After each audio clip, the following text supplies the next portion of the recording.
Welcome to the GSMC Book Review Podcast, brought to you by the GSMC Entertainment Network. I am your host, Sarah. I'm delighted to be back with you after a bit of a break. We'll get to that in a moment, but we do have a good show coming up today. A new author interview, new to me and the podcast author, which is always exciting.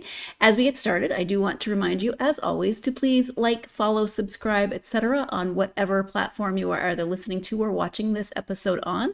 Really does help the algorithm and gets the podcast out to more readers such as yourselves. If you want to help in another way, you can go to gsmcpodcast.info. There you can leave a tip or a donation. That helps not only this podcast, but the network as a whole. All support is greatly appreciated, no matter what form that support comes in. It is, again, greatly appreciated. But if you want to leave a question or a comment while you're at gsmcpodcast.info, you can do that as well. I'm happy to engage with those. Love hearing from you. And sorry, he's out today.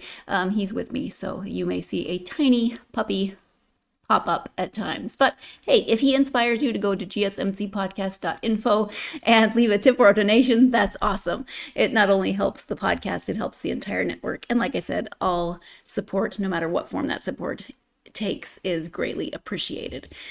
So how is your week going? First off, it's Wednesday, so running a bit behind this week, but also I haven't had an episode in 2 weeks. And that is for a couple of reasons. The first, you may remember that the next interview was supposed to be this fun-looking author couple. They're not a couple, I don't think, but this fun-looking couple and the book Cocktails from the Crypt.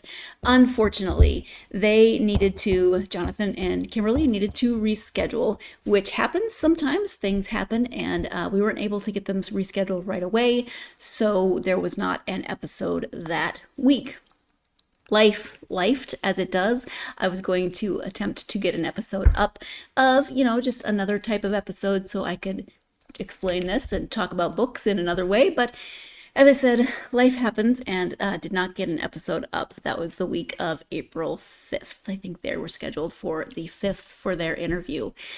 And then April 12th was my 50th birthday, and I blocked off that weekend for no interviews because originally hubby and I were going to take a trip somewhere, and again, life lifed, but I ended up having the best weekend locally. It was great. We took the dogs to the beach. It was Frost's first time at the beach, and he had so much fun. He needs to work on listening. He's still a puppy, he's still a baby, and he needs to work on listening when he is called. But for the most part, he did really well. He got to go and play and romp on the beach, and Chalupa loves to be out. He's much less grumpy. My old man dog is much less grumpy with the baby when they're outside, so that was great. And then some friends of ours invited us for a puppy play date. They don't have a puppy. Their dog is older as well. I think she's 14. And actually, their other dog died not too long before our Tallulah, so we have that similar grief, but this isn't a sad story. They invited us for a puppy play date in the park and cake. She made me cake for my birthday, which was awesome, and it was chocolate and peanut butter, the best combination, frankly. Loved it. It was really great to see them. And then hubby and I went out for pizza after that, so it was a really good day. That was on Saturday, and Sunday was quiet, and we just spent time together and spent more time with the dogs.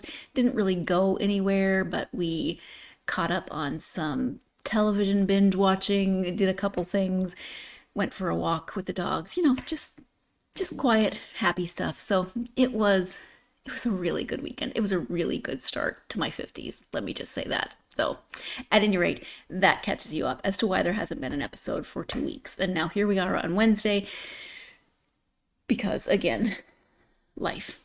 But I am so happy to be back with you, and I'm happy to be talking to a new to me and to the podcast author. Let me go ahead and tell you about today's book and today's interview. I am speaking with Lisa Williamson Rosenberg about her book, Mirror Me, as you can see there next to me, and I'll give you the description of this book. Eddie Asher arrives at Hudson Valley Psychiatric Hospital, panicked that he may have murdered his brother's fiancée, Lucy, with whom he shared a profound kinship. He can't imagine doing such a terrible thing, but Eddie hasn't been himself lately. Eddie's anxiety is nothing new to Pear, the one Eddie calls his other, who protects Eddie from truths he's too sensitive to face. Or so Pear says. Troubled by Pear's increasing sway over his life, Eddie seeks out Dr. Richard Montgomery, a specialist in dissociative identities. The psychiatrist is Eddie's best chance for piecing together the puzzle of what really happened to Lucy and to understanding his inexplicable memories of another man's life. But Montgomery's methods trigger a kaleidoscope of memories that Pear can't contain, bringing Eddie closer to an unimaginable truth about his identity. So that is the description of Mirror Me. Again, author is Lisa Williamson Rosenberg. She is joining me today, of course. And this is psychological. It's suspense. When you read it, it almost sounds like it could be a thriller, but it's not suspense in that sense. It's not the scary or eek factor of suspense, but there's some suspense and there's a bit of mystery as Eddie is trying to figure out just what is going on with him and his so-called other. We, the readers, are also trying to figure out that. Is this dissociative? What in this day, because this is not current, but takes place in the 70s and the 90s, would have been called multiple personality disorder at that time. Is that what Eddie has, or is it something else? That's just one of the things we have to figure out as readers, and there are so many twists and turns in this book, which, as you'll see as we're talking about it, makes it sometimes hard to talk about without giving away a lot of spoilers. You're going to want to read this one for yourself to get all of those twists and turns. Let's go ahead and turn to the interview. Again, the book is Mirror Me. The author is Lisa Williamson Rosenberg. Hi, Lisa. Welcome to the podcast. Hi, Sarah. Thank you so much for having me. Thank you for being here. I'm excited to have you here. We're going to talk about your book, Mirror Me. But before we get to the book, if you would take just a few minutes to introduce yourself so my listeners can get to know you. Okay. I'm Lisa, and I am an author. I'm a psychotherapist. I am a former adoption caseworker.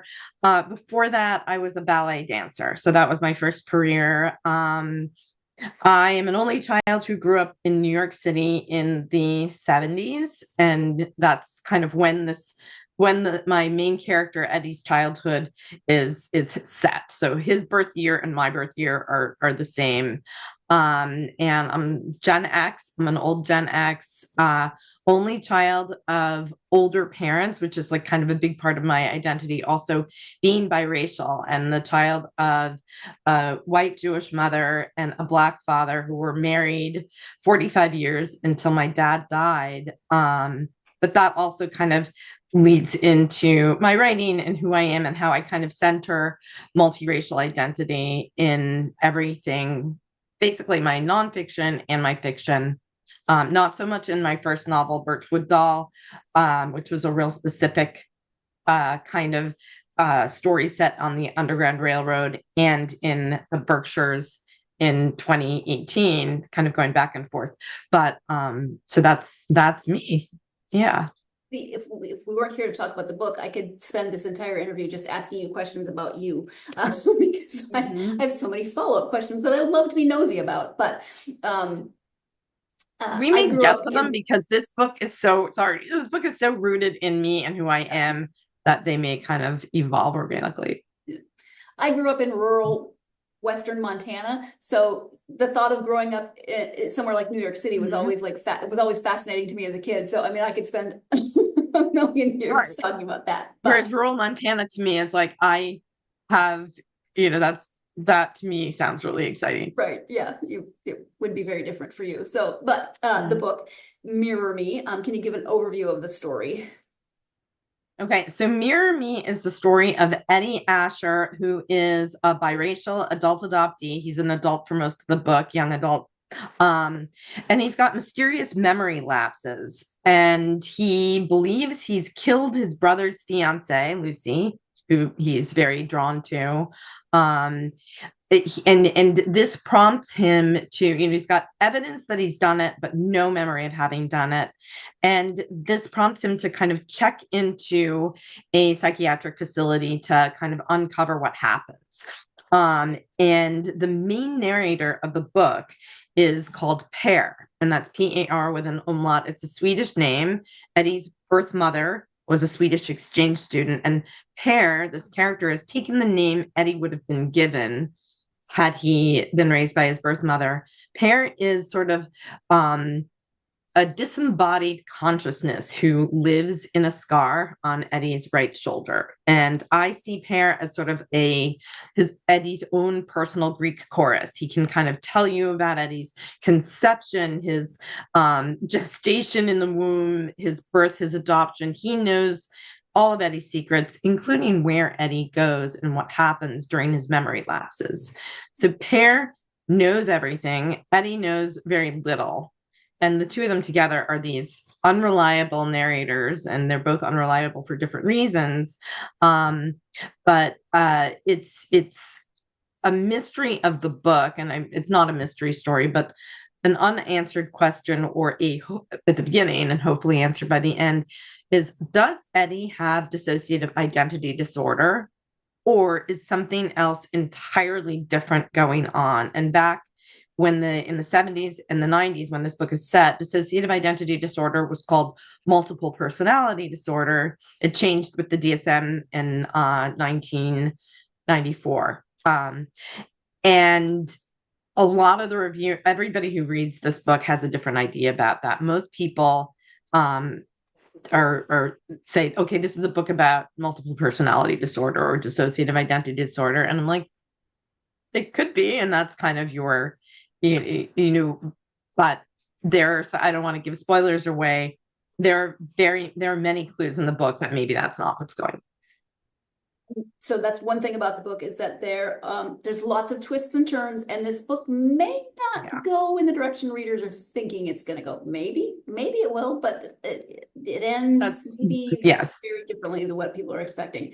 From what you said in your introduction, and from what I read in your acknowledgement section at the end, or your notes in the end, there's a lot of you in the setting and some of the story. Yes. But what was your initial inspiration for the book?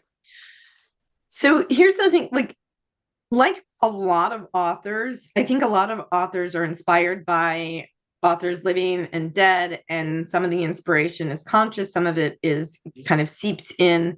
Like I studied Virginia Woolf in college, and I had to learn how not to write like her, but there's still so much influence of what we first really study, same as Zora Neale Hurston and Toni Morrison, Oscar Wilde, all these. But also, like a lot of writers, I steal from myself. Stuff I wrote that didn't work out, that lives in a drawer. I'm like, okay, this character will work, that situation will work, let me steal it. So Mirror Me actually was inspired by, it started out as the sequel to the first novel I ever wrote. And it was called Birchwood Doll. It was very autobiographical. It was about a biracial ballet dancer and her relationships and mental health struggles. And I used that book to learn craft. I hired a book coach. I worked with actually Christina Baker Klein, who's one of the most amazing authors around. And I learned how to write a novel. And by the time I was done, Birchwood Doll won an unpublished, a finalist in an unpublished novel contest, but it never got me an agent, never got published, but it taught me how to write a book. And it was full of great characters and interesting situations, not so much plot. And I stole from it. As you know, from listening to lots of different authors that I've spoken with, traditional publishing can be a hard road. So can self-publishing. I mean, they both have their pros and their cons, and you hear a little bit about that here. We did stop kind of in the middle of that thought, but we are coming back and talking more about how that first book ended up becoming Mirror Me and the story that we are talking about today. So we're going to go ahead and take our first break of this episode, and when we come back, we'll be talking about that first book evolving into Mirror Me. You're tuned into the GSMC Book Review Podcast, and I will be right back. feel like I'm losing my mind. Is everybody in the world blind? Please, Lord, give me a sign, a sign. I feel like I'm losing my mind. Is everybody in the world blind? Please, Lord, give me a sign, a sign.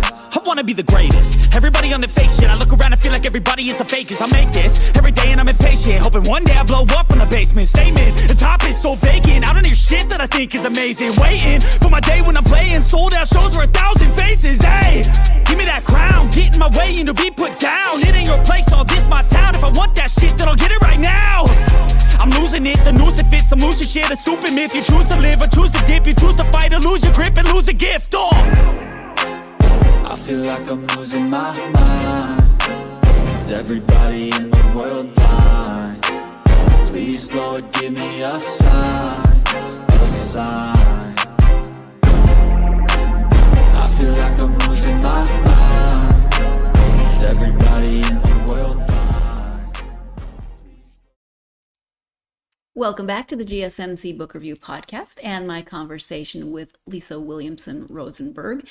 As we get started with the second segment, your second and final reminder that if you want to help the podcast and the network as a whole in a monetary fashion, you may do so by going to gsmcpodcast.info. Again, you can leave a tip or a donation, question, comment, really whatever it is in you to do while you are there, but that is gsmcpodcast.info. That is next to me in the video that is playing, but it's also scrolling along throughout the episode if you need a reminder. Thank you again for every bit of support that you give this podcast, past, present, future. It's greatly appreciated. Before the break, Lisa was talking about her first novel that didn't get published and the process of that, but then we're going to segue into how that first novel became this novel and Eddie's story. So let's return to the conversation with Lisa. And Eddie, who's the main character of Mirror Me, began as sort of a ne'er-do-well brother-in-law of what was the main character of that book, Amy, who evolved and became Lucy. But it was initially, Mirror Me was initially called Acid Shabbat. And at the brother-in-law, Eddie shows up at his sister-in-law and brother's home and for a Shabbat dinner, and he is tripping on acid. And the entire book is kind of flashbacks and what he believes is happening while he's tripping at this Shabbat. It was like one of those books that takes place on one night and then flashes back. And gradually, somehow, the acid trip evolved into this other character, Pear, who is in charge of Eddie's body when Eddie isn't, when Pear doesn't deem Eddie either qualified or prepared to handle a situation, Pear takes over. And the struggle in Mirror Me, and I'm probably answering subsequent questions right now, but the struggle in Mirror Me is when Pear begins as a force to protect Eddie from trauma, which is common in dissociative identity disorder, but gradually Pear starts to realize that he would probably do a better job with Eddie's life than Eddie himself. So the conflict is, as Eddie discovers that Pear exists and wants to take control, and then Pear decides he's better and wants to take over Eddie's body. So, what was the question you just asked me? Your inspiration. I think you covered it. So my inspiration. So it's kind of how it evolved. My inspiration was, kind of this other book where I asked myself more and more, well, how could that be different? Or what if this and what if that? And before I knew it, I had this other book, and I started it in 2009. And it's evolved and evolved and evolved. And I think the book became what it is and was able to develop into what it is when I decided not to set it in the present.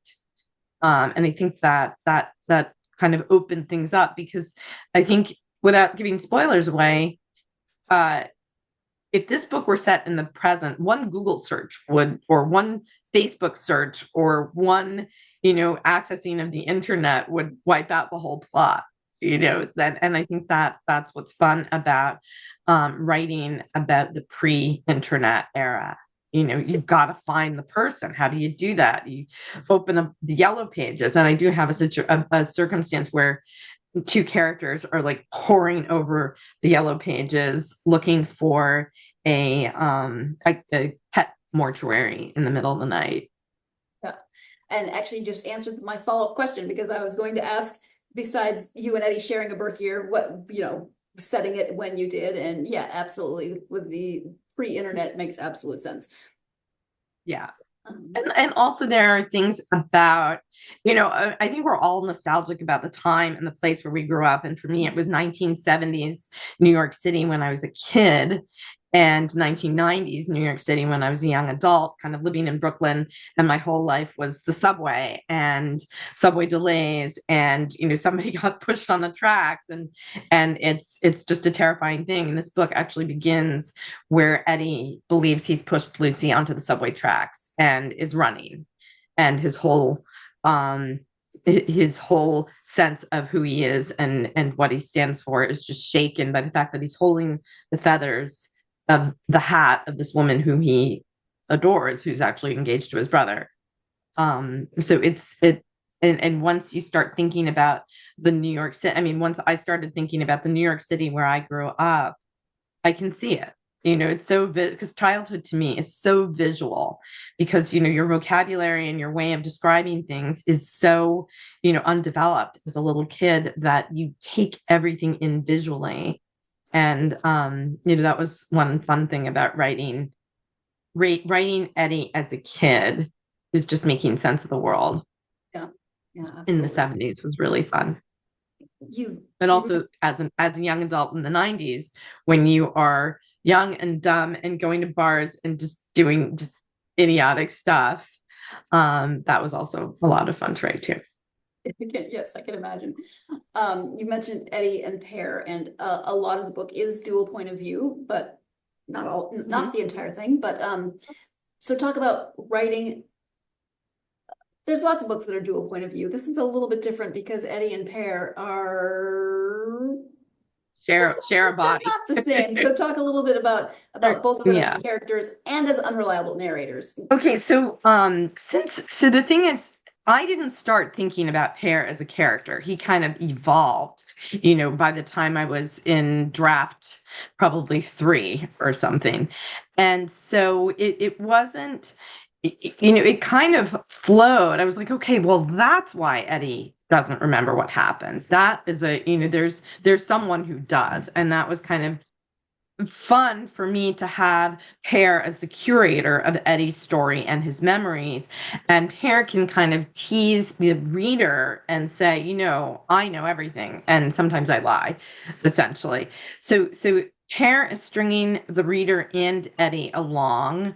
The reader, of course, knows more than Eddie does, because at the beginning, Eddie is not even sure that Pear exists. Pear sort of evolved because I've done a lot of work with adoption, and a lot of work with kind of clients who dissociate or have lost memories or pre-verbal memories. Working in adoption, we talk a lot about memories we had before language, and the fact that an infant, and I actually put this in the book as a quote from Dr. Montgomery, that an infant, Dr. Montgomery kind of comes in and states the facts and his theories about what was then called multiple personalities, even though that we don't know that that's what we're dealing with. But an infant who has joined their family through adoption right from the hospital, a few days old, still has trauma, still experiences whether it is that pre-verbal memory of being taken from the environment they've been in, hearing the birth mother's voice, experiencing that kind of environment and the rhythm. It's a disruption. And so that does lead to trauma that may be, some adult adoptees say, well, I've never experienced that. Others have that deep in their souls. But the story about what might have been, also I've been an adoption caseworker, and I've been the one who goes down to the family room in the elevator carrying a beautiful child, and they go to a family and say, here is your new son. And that is just such a surreal, strange, undeserved power that I've had. And what would it have been like if that child had gone to a different family or been parented by a grandparent who later came forward, all those what ifs that are associated with adoption. And I imagined, what if there was this alternative or this alternative consciousness that could tell you what those other stories would be like. And that's kind of how Pear evolved. And there's another character in the book who's also connected to Pear, and I can't talk about that because it would be a spoiler. And this is like a really difficult novel to talk about because there are so many twists and turns that are kind of essential to draw the reader along, and I don't want to give any of those away. No, because that would ruin so much. Yeah. And this is listed as psychological and suspense, and it is suspenseful, but it's not suspense in like the, people are getting murdered. There's not a serial killer on the loose. Right. But can you talk a little bit about the fact that it is psychological suspense, but in a slightly different way? Right.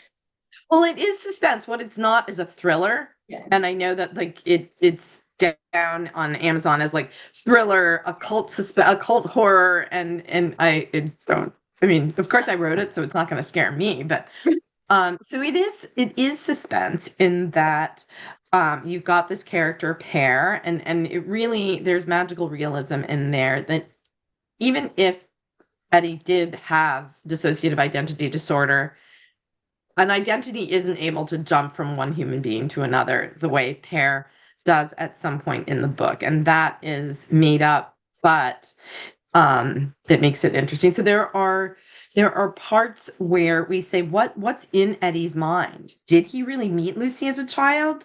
Mm-hmm. And the fact that Eddie is questioning, what have I done and where have I been and what's really happening, that's the suspense part. And the fact that Pear says, oh, I know, and I'm not going to tell you, reader, and you kind of have to keep reading, find out. And the things you find out are, according to a lot of the readers and the reviews, really surprising. And, I see reviews that say this was such a wild ride and such a twisty, suspenseful book. And I think it started out in my mind as a plot, as pretty straightforward. And as it evolved, I folded the truth under many layers of kind of narrative and character development that it became suspense kind of by default. My first novel, Embers on the Wind, it's a novel in linked stories about ghosts of women who perished at an Underground Railroad safe house. And, formerly enslaved women, and they're seeking to connect with modern day Black women. And so it's a ghost story. It's an interaction between ghosts and modern women. And in that, there's inherently suspense. So that kind of lends itself to a different kind of suspense, but also with magical realism. So that's something I kind of came to as I was going along and didn't exactly plan to do. So, as I was mentioning, the intro, suspense, of course, does not automatically equal thriller, as we were just saying. I think a lot of times suspense can be a thriller, but suspense also can just be suspense. And for someone like me, lowering the eek and ick factor. Wow, that was my baby dog, very, very loud. He's not usually allowed in here when I'm recording, so I apologize for that. But maybe he also is not a fan of eek and ick. Probably he just heard something random outside and is trying to save me from being murdered. It's really very kind of him. We're going to go ahead and take our next break of this episode. When we come back, did Lisa know as she was writing this iteration of Eddie's story where this story was going to end up? You are tuned in to the GSMC Book Review Podcast, and I will be right back.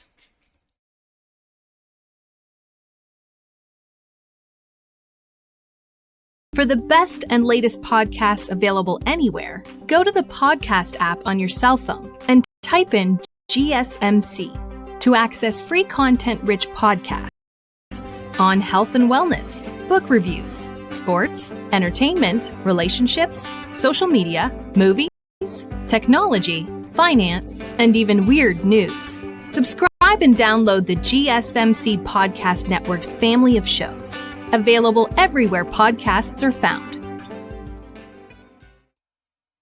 Welcome back to the GSMC Book Review Podcast, and my puppy in the background. Good, maybe he's gonna decide it's time for bed, or I should decide that for him. But before the break, we were talking about genres and how suspense and psychological don't always mean thriller, but you already know that. So let's go ahead and return to the conversation with Lisa Williamson Rosenberg. So because this book started out, from your first novel and evolved, it sounds like a few times maybe. Did you know where it was going to end up, or was that a bit of a surprise to you as well? Not that we can talk about where it ends up. It was it was definitely a surprise to me because Pear came later, and Pear has very much to do with where the story ends up. It was really about, it started out in many ways, it was a love triangle between Eddie and his brother Robert. So his brother Robert is also a big part of the of the story. Robert is, the older brother of the Asher family, and the Asher family adopt Eddie when Robert is, I think, 3. And because Eddie is, he comes to the table with some quirks and uncertainties, and Robert is the character he latches onto most because he's another child, and Robert protects him and teaches him about life, and he becomes a we. He and Robert are siblings, and they're the pair, and the Ashers, Dave and Joanne, have a terrible marriage, and Robert sort of navigates the siblings' way through, and he's very dependent. Eddie's very dependent on Robert. He's also, when Robert meets and falls in love with Lucy, Eddie kind of falls in love with Lucy too. And a lot of that has to do with the fact that Lucy, like Eddie, is also biracial and Black and Jewish. And she's not adopted. She is her father's child. Her father is a bigwig in a dance company. He runs his own world famous dance company called Winter Dance, and he's Tyrone Winter, and I kind of made him this sort of famous Alvin Ailey, Bill T. Jones sort of figure, Black artist aristocracy, married to an opera singer. And Lucy is the product of an affair he had with a very young white Jewish dancer, who instructed Lucy, don't marry, don't do what I did, don't fall in love with a star, find yourself a nice Jewish doctor.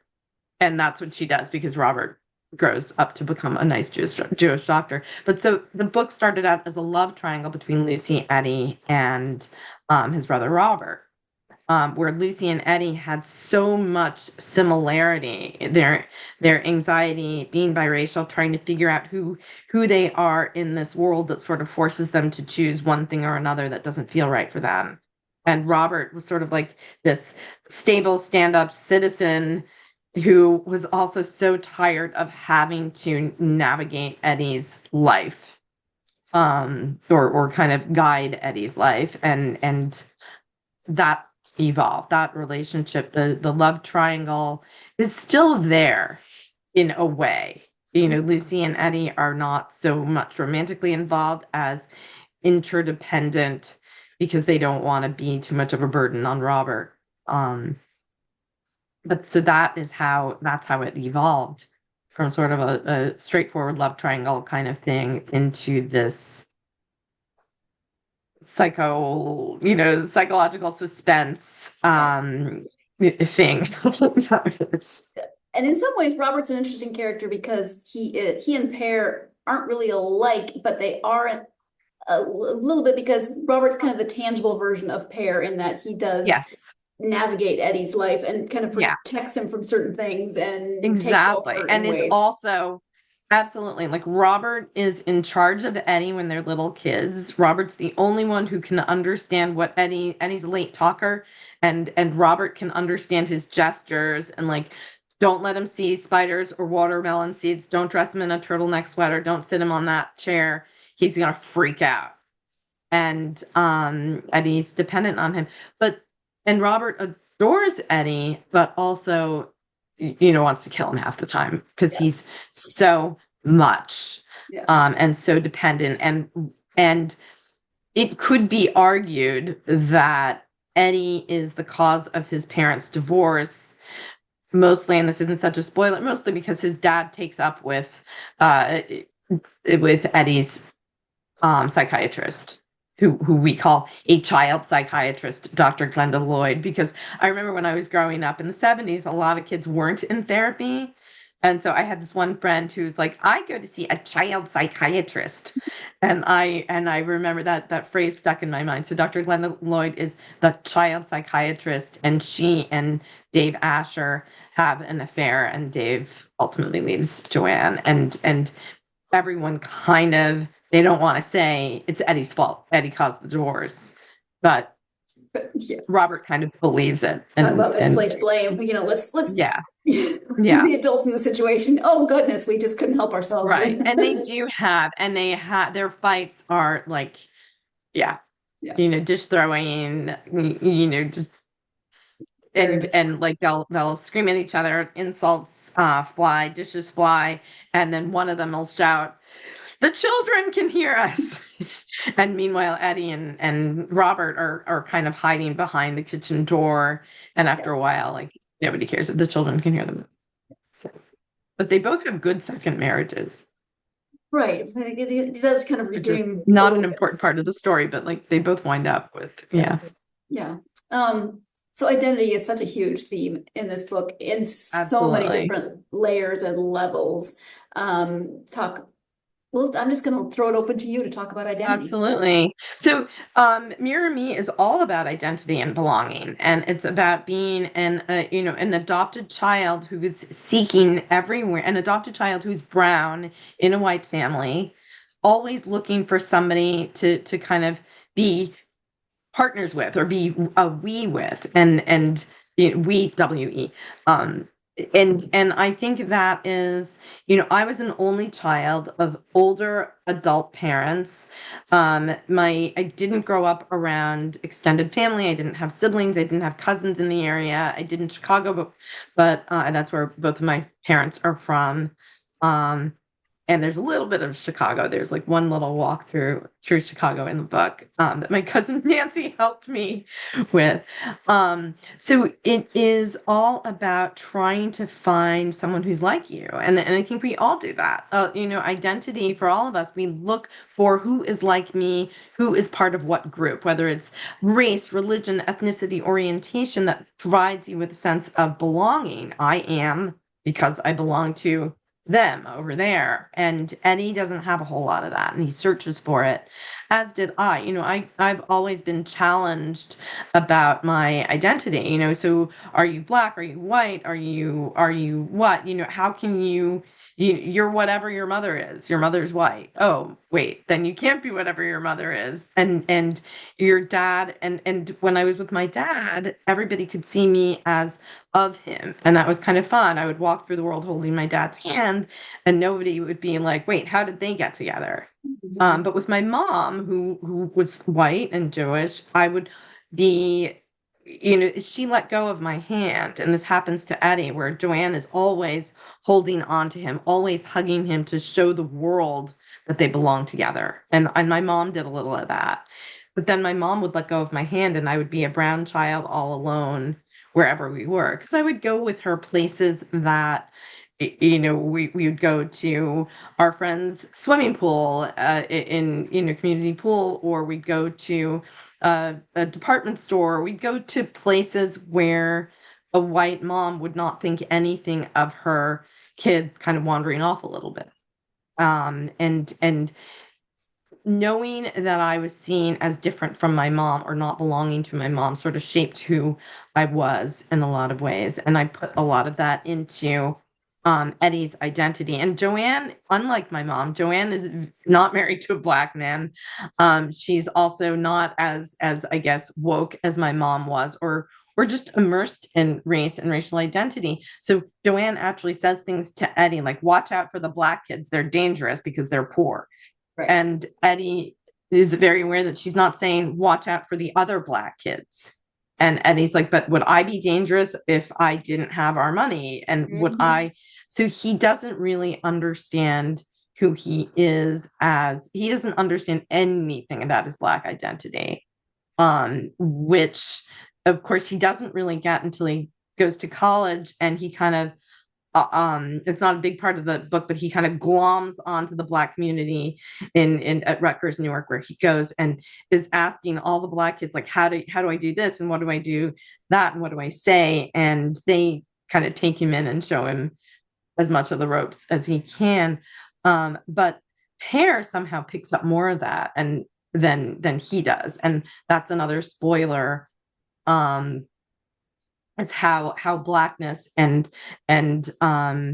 also queerness Pear has a taste of, and that comes up kind of later in the book. And again, that can't be a spoiler, but there are parts of Eddie and parts of Pear that are separate from one another. So Pear benefits from different identities and understands who he is in a different context than just being the consciousness on Eddie's shoulder.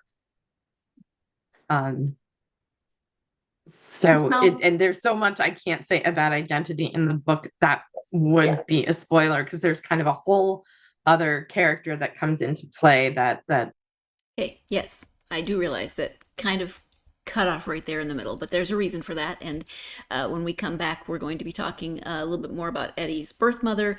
But there's characters in this book that are hard to talk about because you don't want to give spoilers away. And so that's part of it. And then partly it was I just wanted to, we needed to take a break. So that's what happened there. More information than you probably needed. We're going to take our third break of this episode. When we come back, we will be talking a little bit more about Eddie's birth mother, Britta. You're tuned in to the GSMC Book Review Podcast, and I will be right back.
Welcome back to the GSMC Book Review Podcast and my conversation with Lisa Williamson Rosenberg. Before the break, Lisa was talking about a character who is actually important to the story, but who we can't talk about because it gives away too many of those plot twists that would spoil the flow of the story. You just have to read it. I've said before that books like this are very hard to talk about when you don't want to give spoilers, so that's a challenge. But we are going to talk a little bit about Eddie's birth mother, Britta. Let's get back to the conversation with Lisa. Talking about Eddie's birth mother is going to be too much, so we're not going to even think. Right. Well, but I will say that another important thing about his adoption is that he knows that his birth mother was a Swedish exchange student. The story he's been told is that his birth parents were Swedish exchange students. His birth mother, who he knows is named Britta, and that she was tall and blonde. And he has this fantasy, this image of her, matches his psychiatrist, Dr. Glenda Lloyd, who's also tall and blonde. And he also merges that with with the Glinda character, because Dr. Glenda Lloyd and he been in The Wizard of Oz, so his childhood mind merges them. But also he's been told that his birth father was an African exchange student, and nobody ever asked either Britta or Britta never asked the birth what country in the entire African continent Eddie's birth father came from. So he kind of, when people ask him his identity, sometimes he says he's half Ethiopian, sometimes he says he's half Nigerian or he makes it up. So that kind of that anonymity to his Black identity is kind of a big hole in who Eddie is, and that will ultimately be one of the questions that's answered, unequivocally in the book. But it's another reason why being set in the time period it is good, because in this day and age you can just do a DNA test and you could Google it, right? Yeah, absolutely, right.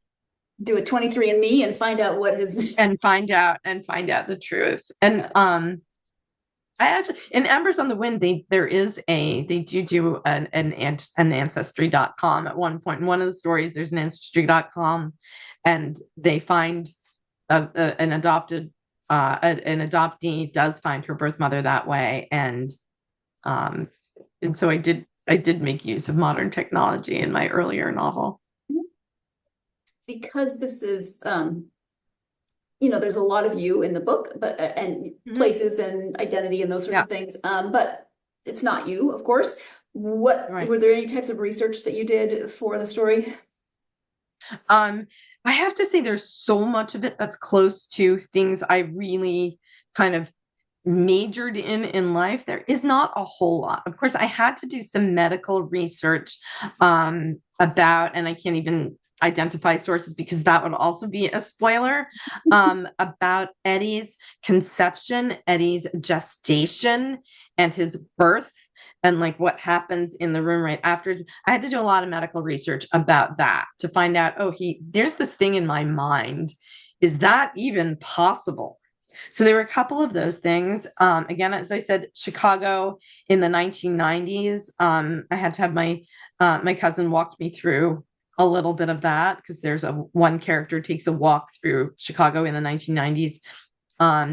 But all about classical ballet. I was a professional ballet dancer, so that, and I also was a dancer in the 70s, the 80s, and 90s. So that I was the second. I wasn't the first. I thought I was the first Black dancer in the Pacific Northwest Ballet. It turns out I wasn't. I was the second.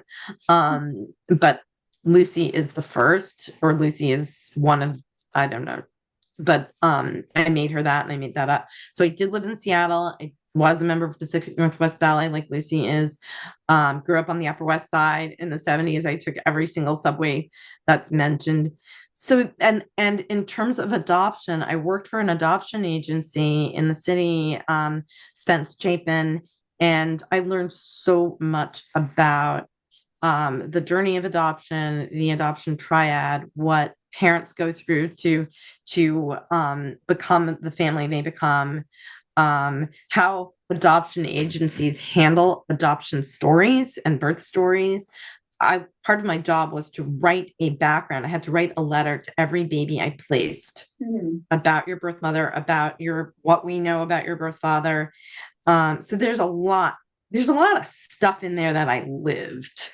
Yeah. And psychotherapy I'm not a psychiatrist. I'm an LCSW, a licensed clinical social worker, but I've worked with so many psychiatrists, in consultation. I've worked with a lot of adult adoptees. I've also worked with dissociative identities, even though that's not necessarily what's going on in this book. And, all kinds of anxiety and depression and trauma. And my favorite thing about writing and also therapy is understanding why we are the way we are, how our childhood how our childhoods and our parents' backgrounds kind of shaped who we are and how we walk through the world. And that is the most interesting part about reading novels to me. And also, not that I write about my clients, but the learning the story of every individual, real or fabricated. That's always been my interest. Yeah. And you talk about that a little bit at the end when in your notes on the book, that this obviously there's no client confidentiality broken, but that this is a bit of a tribute, even a love letter in some cases. Yeah. That have inspired you or whose stories you wanted to honor. Totally, yeah. So. And some of them I've been a therapist for probably, are we on 20, almost 26 years. So there's so much that blends of people's stories. Yeah. And that's actually probably helpful because then there's nothing identifying anywhere. Right. Yeah. Well, this is always an abrupt, kind of unfair question because you're so immersed in talking about this book, but are you working on anything new? Well, it's not that abrupt because I knew you were going to ask me. True. And I absolutely am. I have a book I'm on, I want to say draft 3 of this book. So I'm in the kind of reading sections to myself and editing them phase of a book that right now it's called Birchcrest Hills, and it's set in a town like Montclair, New Jersey, where I live, very similar suburban New Jersey, northern Jersey, very liberal enclave of a very blue state. That it's about a Black suburban mother who blames the demons of her past when her teenage son falls under the influence of a dangerous alt-right online community. So this is a Black kid who has a white supremacist alt-right identity. His online identity is that. And it's a lot more political. There isn't so much I don't know. There is no magical realism at this point in the book. It's a lot more, family saga, adult literary fiction, and a little bit more political, and not intending to make a statement about race, but come on, how can it be? Well, and I mean, you talk about issues of identity. That's definitely a theme. Yeah, absolutely. And I mean, because I have worked with, in my therapy practice, I have worked with upper class Black boys who kind of can't stomach the fact that they're seen as threats. And yet they are. And so how does that impact them? And that kind of led my imagination down this journey. And I have this book that is it is, I'm not going to say that it's definitely in progress, but I do have an end, and this is the 3rd draft. So that's what I'm working on right now. Well, in terms of writing specifically for publication, is it something that you always wanted to do, or did you come to that later in life? What was that journey like for you? So it's something that I always wanted to do because I thought that was what you were supposed to do.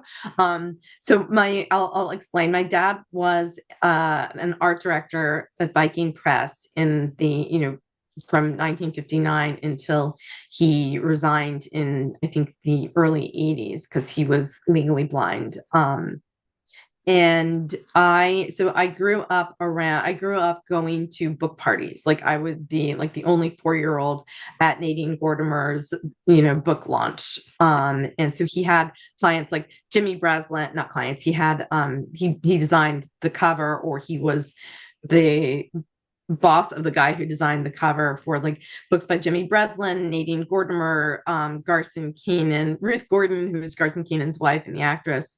So I knew all these, that was what you did. And my mother was an early childhood specialist and school teacher. So she would get out paper, have me draw a picture, and then she would have me dictate the story of what was happening. So from the very beginning of me being able to talk, my mother would dictate, she would take dictation and I would just narrate very strange random stories that come up in a 2 or 3-year-old's brain.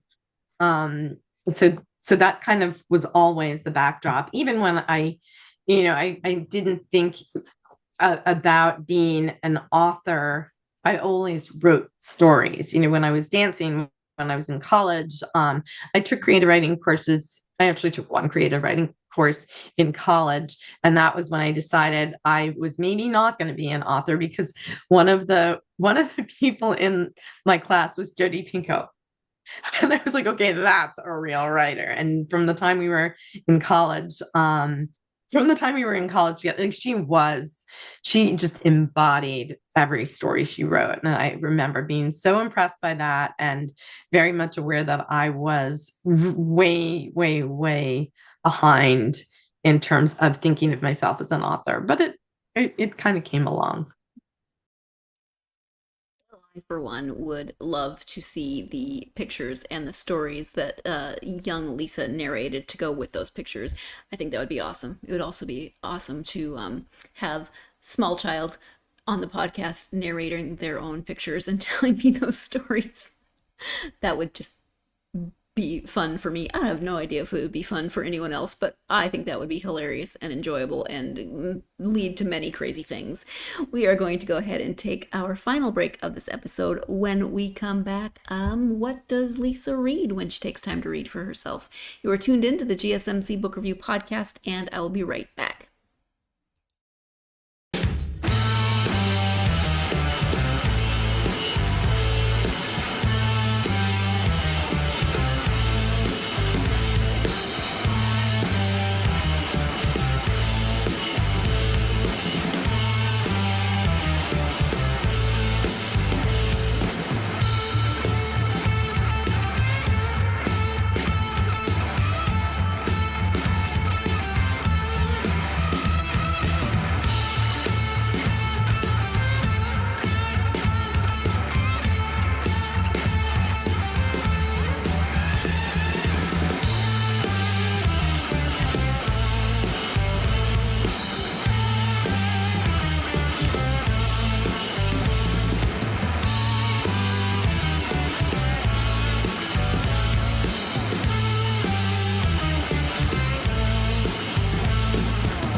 Welcome back to the GSMC Book Review Podcast and the conclusion of my conversation with Lisa Williamson Rosenberg.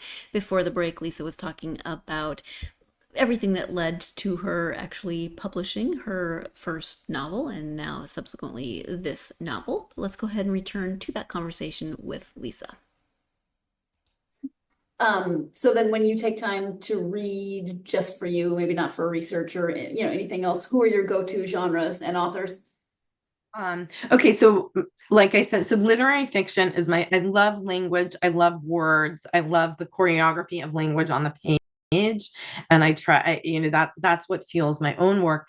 But I love literary fiction authors like Alexander Chee, Honoré Fannin Jeffers, Celeste Ng, Rebecca Mackay. I don't know that everybody would consider them literary, but also, older authors, going back, Zora Neale Hurston, Toni Morrison. Not the same genre, era, obviously. Virginia Woolf is still a favorite, Oscar Wilde, and but I also am a new convert to reading thrillers, and I love them. And just Laura Sims, who wrote Looker and How Can I Help You, which are so terrifying and interesting. Kelly Garrett, who I just read a book by her called Missing White Woman, and it's definitely from the perspective of the Black woman who is looking for her, and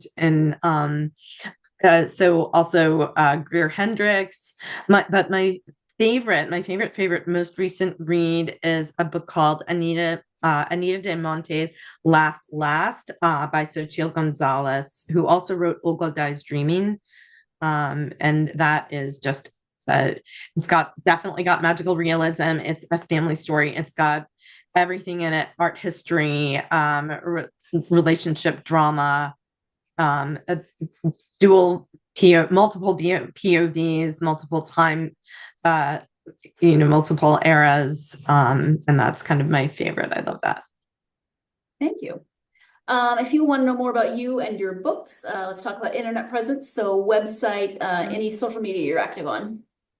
So I am most active on Instagram in terms of social media. And on my Instagram, you can there's that link tree, which is so great. And I've got links to kind of all of my recent articles. I just published, I won the grand prize in Narratively's memoir prize, their 2024 memoir prize, and my essay, which is called Black Girl Blue Leotard. And it is you can find that's on my link tree. And I also have a Substack called Saturdays Taking Stock, and I've got a lot there. I started it pretty recently, but it's got a lot of my voice in it, and there are links to everything in my website. I also I have Blue Sky and Threads, and but they're newer for me.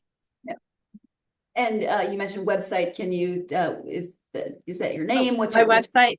It's really easy to remember. It's lisawrosenberg.com. Okay, easy enough. But my Substack is, and you can access my Substack through the website. And my Substack is something it's fun. It's got a lot of me in that. Thank you. Lisa, is there anything that we haven't covered that you wanted to make sure you highlighted or touched on during our time together? I think we got everything. Yeah, I think we've got everything that I can think of. Oh, I'm going to be at the Montclair next week. I'm going to be live at the Montclair Literary Festival. I am going to be in conversation with Camille Adams. She's going to be moderating a discussion about family sagas, and the other two authors are Rebecca Lyon and Elizabeth Harris. All right. Well, thank you. And that's coming up soon. Okay. And that's next weekend or next week? That's next weekend. It is Saturday, April 26th at 11:15 a.m. at Montclair State University. It's University Hall, I think it's called, and it's room 1030. But you can also find that on my, you can find that. I actually have to update my website, but later today you'll be able to find that on my website. Okay. All right. Well, thank you for that. that. A pleasure. Yes, thank you so much for taking the time out of your day. I really appreciate it. And thank you so much for having me, Sarah. It's been really fun. Thank you again to Lisa for joining me to talk about Mirror Me with all of its twists and turns. If you are a fan of psychological and suspense books without that thriller aspect, if you like it a little more even keel, if you are a fan of books that are not quite maybe historical fiction, depending on how you think of historical fiction, but quite possibly within your own past, depending on your age. You might be younger, but it's always fun to read about a time before cell phones and what you would do if there was no Google or no internet. You should definitely check out this book because it does have a lot of twists and turns, and it ended up in a place that I wasn't fully expecting. And it ended in a way that I was like, wait a minute. Yeah, so books like that are always fun to read and see if you see what's coming. So definitely check this out. Or of course, if you have someone in your life who loves books and loves suspense, psychological type of books, then you could get it for them, because I'm always urging you to buy books for people. They make great gifts, and that's what I want for gifts. So, let me just project all of my book desires onto you. Go buy your loved one a book. But thank you to Lisa so much for joining me. And thank you to you, my listeners and watchers and viewers and readers and whatever you want to be called, for joining me for another episode. I hope that you will be back next time. We actually are having a thriller this time. It is suspense, but this one actually is a thriller. I will be speaking with Matthew Fitzsimmons about his book, The Slate, as you see next to me. This is set in DC. It involves incidents potentially from 20 plus years ago coming back to influence what's going on in the main character, the protagonist's life now, and things happening currently that, there's a lot of political intrigue, of course, because that takes place on Capitol Hill, and it's got people involved in the political world, and I'm looking forward to speaking with Matthew about this book, so please do join me for that conversation. In the meantime, as always, if you are a fan of this podcast, please do me the favor, the honor, the what have you, of liking, following, subscribing on whatever platform you are either listening to or watching this episode on. Again, helps the algorithm, gets this episode and podcast out to more readers such as yourselves. Also, if you are of a mind to, it also is a great help to leave a positive review. Please just take a moment to leave a review wherever you are, again, partaking of this episode. Doesn't have to be complicated and can be one sentence, but it really, again, helps the algorithm. Also, if you're on social media, please do follow the podcast there, whatever platform you're on. The podcast itself is on Facebook, Instagram, Twitter, Blue Sky, and TikTok. So I would love to see you on social media, because when you follow the podcast, you, of course, get me in some capacity. So come ask me questions, tell me what you're reading, etc., etc. I hope you're having a great week so far. It's hump day. You're in the middle. Hopefully you're on the downward slide toward Friday and the weekend. But hopefully it's a good week. And whatever else the week is throwing at you, I hope it's given you plenty of time to get yourself lost in a good book. Thank you, and I will talk to you next time.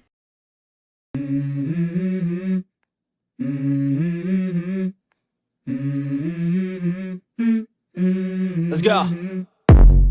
I wake up to a little bit of drool on my pillow, feel like it's gonna be a bad day. Yeah, I'm tired of shit, and the coffee ain't hit yet, damn, ain't that great. I don't wanna go to